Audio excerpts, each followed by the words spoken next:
দুর্মূল্যের বাজারে দাম বাড়ছে প্রায় সবকিছুর, কিন্তু দাম কমছে ক্রিকেটের। মাঠ ও মাঠের বাইরে নানা বিতর্ক। নতুন সভাপতি ফারুক আহমেদের অধীনে একটু একটু করে ব্র্যান্ড ভ্যালু হারাচ্ছে টাইগার ক্রিকেট। জিম্বাবুয়ে সিরিজ সেই দুর্দশা আরও বাড়িয়ে দিয়েছে। উল্টো দিকে সাম্প্রতিক সব কর্মকাণ্ডে আস্তে আস্তে কমার্শিয়াল ভ্যালু বাড়ছে, ফুটবলে বাড়ছে দর্শক জনপ্রিয়তাও।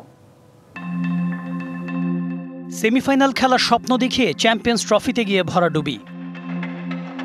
সেই ক্ষতয় প্রলেপ দিতে দেশে আনা হয়েছিল বিপদের বন্ধু জিম্বাবুয়েকে, কিন্তু তাদের হারিয়ে আত্মবিশ্বাস অর্জন তো দূরের কথা, মাত্র 4 দিনে প্রথম টেস্টে হেরে হতাশার নিম্নতম স্তরে পৌঁছালো টাইগার ক্রিকেট।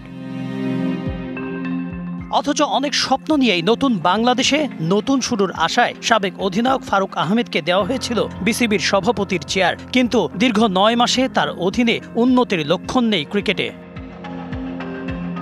এতদিনে বিগত সভাপতি নাজমুল হাসান পাপনের রেখে যাওয়া জঞ্জাল সাফ করতে পারেননি ফারুক আহমেদ, বরং মাঠ ও মাঠের বাইরে একের পর এক বিতর্কে নিমজ্জিত হয়েছে তার বোর্ড।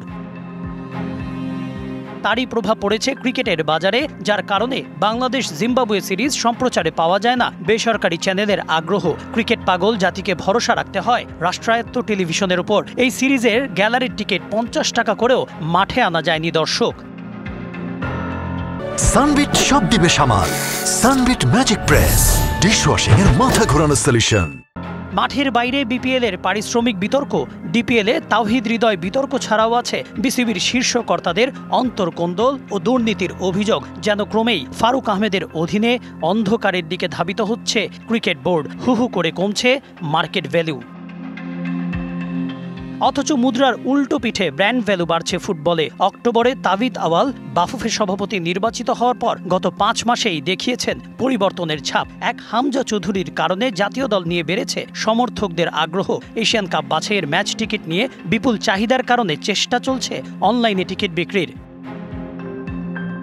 এই কয় মাসে ফুটবলেও যে বিতর্ক হয়নি তেমনটা নয়। জাতীয় দল নিয়ে সিন্ডিকেট বিতর্ক, নারী ফুটবলারদের বিদ্রোহ সবই সামাল দিয়েছে বাফুফে। এসবের মধ্য দিয়েই উঠে গেছে ফিফার আর্থিক নিষেধাজ্ঞা, মিলছে নতুন স্পন্সর। মাত্র 5 মাসে যা করেছে তাবিদ আওয়ালের ফেডারেশন, তা 9 মাসেও করতে পারেনি ফারুক আহমেদের বোর্ড। উল্টো একটু একটু করে মান হারাচ্ছে ক্রিকেটের ঘরোয়া ও আন্তর্জাতিক আয়োজনগুলো। জিম্বাবুয়ের কাছে ঘরের মাঠে টেস্ট হারের পর্দায় সমর্থকদের প্রশ্ন একটাই, ক্রিকেটের যে দিন গেছে তা কি একেবারেই গেছে? Kanak Mahmud, DBC news desk.